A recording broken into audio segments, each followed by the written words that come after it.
یہ سوال بڑا شیخ آ رہا ہے کہ امام مہدی پیدا ہو چکے ہیں یا بہت قریب ہے ان کا ٹائم، ایک دم سے ظہور ہو سکتا ہے، تو آپ کی اس پہ پرسنل رائے ایک ہوتی ہے نا ہر عالم کی، آپ کی اس پہ کیا ہے پرسنل رائے؟ دیکھیں، میں پہلے بھی کئی دفعہ کہہ چکا ہوں، اس کے اوپر لوگوں نے آراء بھی دی ہیں جو کوئی اچھی آراء نہیں دی. مطلب میرے خیال میں تو امام مہدی کے ظہور کا ماحول بن رہا ہے. اور جب ہم کہتے ہیں ماحول بن رہا ہے تو اس کے کتنی دیر بعد امام مہدی نے ظاہر ہونا ہے یہ تو اللہ کو معلوم ہے. لیکن جب ہم ان فتنوں کے ظہور، امام مہدی کے ظہور یا اس طرح کی نشانیاں جو قرب قیامت کی ان کے ظہور کی بات کرتے ہیں تو اس میں دو دہائیاں لگ جانا، دو دہائی لگ جانا، یہ ایک بالکل چھوٹی سی بات ہے. یعنی ہو سکتا ہے کہ ایک چیز جو ہے جس کو ہم سمجھ رہے ہیں کہ ظہور ہونے کا وقت ہو گیا ہے اور یہ اس کے بعد وہ ان کا ظہور 1 دہائی کے بعد ہو، 2 دہائی کے بعد ہو، واللہ عالم کب ہونا یہ اللہ کو معلوم ہے. ہم اس کے بارے میں کوئی نہیں کہہ سکتے ایگزیکٹ ڈیٹ. بہت سارے لوگوں نے تو ڈیٹس دی ہوئی ہیں لیکن یہ ایسا کچھ نہیں ہے. ایسا نہیں ہے لیکن ہونا ہے، یہ سارا کچھ ہونا ہے. وہ واقعات جو نبی پاک صلی اللہ علیہ وسلم نے بتا دیے ان کا وقوع تو ہونا ہے، لیکن کس اور ترتیب بھی یہی ہوگی. کب ہوں گے اور کس جگہ پہ ہوں گے یہ اللہ کو معلوم ہے. البتہ جن جگہوں کی نشاندہی نبی کریم صلی اللہ علیہ وسلم نے کر دی ہے جیسے شام کی، تو وہ جگہیں جو ہیں وہ اسپیسیفک ہیں.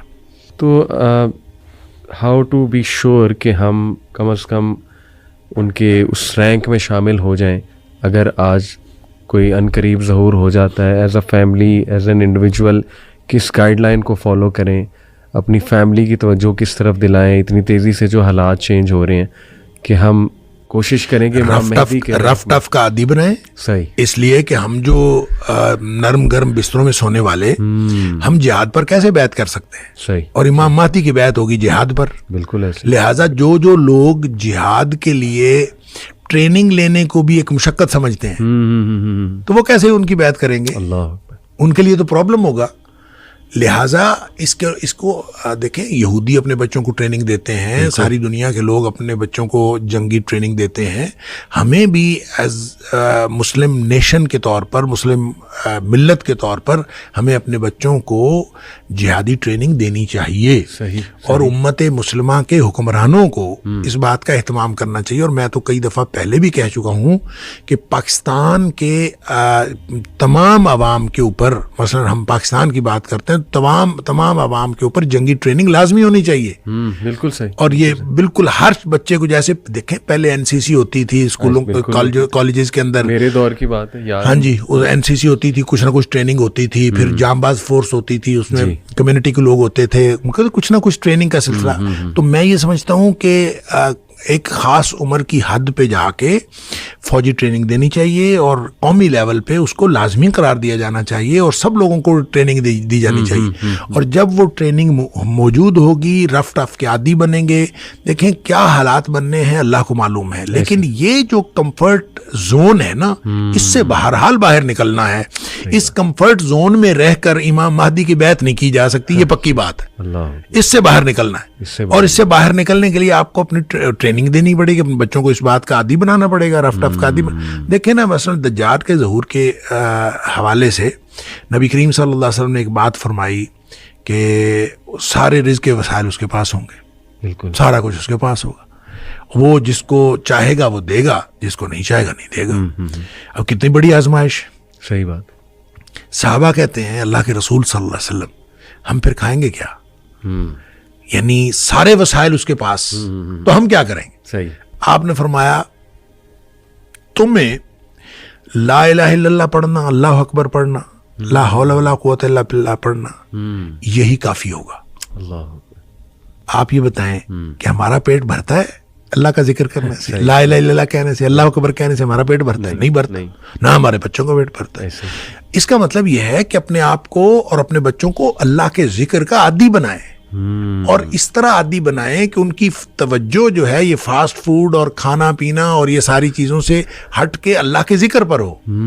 اور اللہ کے ذکر کی وجہ سے ان کا یہ جو بھوک کی طرف توجہ ہے یہ ختم ہو جائے. صحیح. آپ اللہ کے ذکر میں اس قدر انوالو ہوں کہ آپ کا بھوک کا احساس ختم ہو جائے. بالکل ٹھیک. تو یہ ہے کافی ہونے کا مطلب.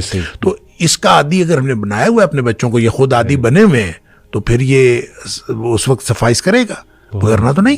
Rough and tough life, comfort zone سے ٹف نکلنا، لائف سٹائل بنانا ہے، کمفرٹ زون سے نکلنا ہے، اپنے بچوں کو اس بات کا عادی بنانا ہے.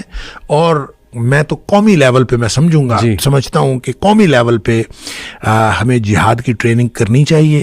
اور یہ فوجی ٹریننگ یہ حکومت کو چاہیے، یہ ہمارا کسی گروپ کا کام نہیں ہے. دیکھیں گروپس جب جہادی ٹریننگ دیتے ہیں پھر وہ اپنے اپنے مفادات لیتے ہیں ایسے ہی اور ان کا کوئی فائدہ نہیں ہوتا. جب نیشنل لیول پہ ہوگی تو وہ نیشنل کاز کے مطابق ہوگی. جب نیشنل کاز کے مطابق ہوگی تو اس کا فائدہ بھی پھر ملی لیول پہ ہوگا، قومی لیول پہ ہوگا.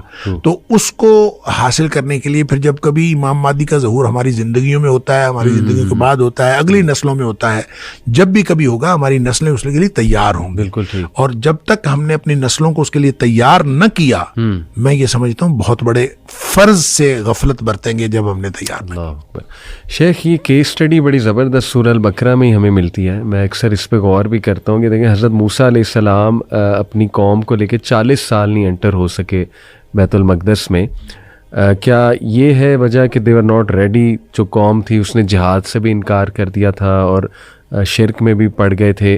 تو اس کیس اسٹڈی سے ہم یہ بھی سمجھ سکتے ہیں کہ ہماری بھی قوم ابھی اس لیول کی تو ریڈی نہیں. جیسے آپ نے کہا امام مہدی کی فوج میں تو بھول جاؤ، یعنی جب وہ جہاد کے اوپر بیعت کریں گے تو ہماری تو یہ ٹریننگ ہی نہیں ہے، اور شاید اسی لیے ہم پہ یہ وبال بھی آیا ہوا. آپ اندازہ کریں کہ جب 1/3 لوگ جنہوں نے امام مہدی کو ماننا ہی نہیں مسلمانوں میں سے، کتنی بڑی تعداد ہے. اللہ اکبر. اگر ہم 1.5 ارب ہیں جی تو اس کا مطلب ہے 50 کروڑ نے نہیں ماننا. کتنی بڑی تعداد، کتنی بڑی تعداد. انہوں نے نہیں ماننا.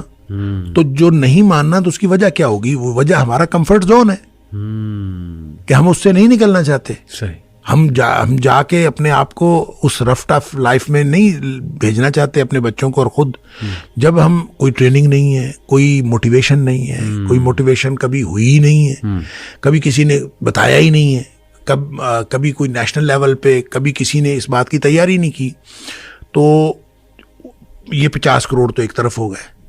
باقی کے جو 1 ارب بچے ان میں سے 50 کروڑ جو ہیں ان جنگوں میں شہید ہوں گے، جو لڑتے ہوئے شہید ہوں گے. 50 کروڑ کتنی بڑی تعداد ہے. اور اس کے بارے میں بھی بہت بعض احادیث ایسی ہیں، کوئی صحیح کوئی غیر صحیح، لیکن ان میں بڑی عجیب و غریب تفصیلات ہیں. یہاں تک کہ مثلاً ایک کوا اڑے گا اور اڑتے اڑتے اس کو جگہ نہیں ملے گی کہیں بیٹھنے کی، اتنی لاشیں ہوں گی کہ اس کو جگہ نہیں ملے گی، اور وہ جاتے جاتے وہ گر پڑے گا اور بالآخر گر کے مر جائے گا، اس کو جگہ نہیں ملے گی بیٹھنے کی، اتنی لاشیں ہوں گی. تو 50 کروڑ اگر مسلمانوں کے شہید ہوں گے تو پھر مقابلے میں جو دوسرے لوگ ہیں ان کے بھی تو لوگ مریں گے نا. تو پھر یہ کتنے بڑے پیمانے پر یہ جو خروج الملحمہ ہے، اس لڑائیوں میں کتنے لوگ کام آئیں گے اور کتنے مسلمان شہید ہوں گے، اللہ کو معلوم ہے. اس کے بعد جو باقی بچیں گے ان کا ایمان ایسا ہوگا کہ جس کو کبھی کوئی فتنہ جو ہے نقصان نہیں پہنچا سکے گا. کمال کمال.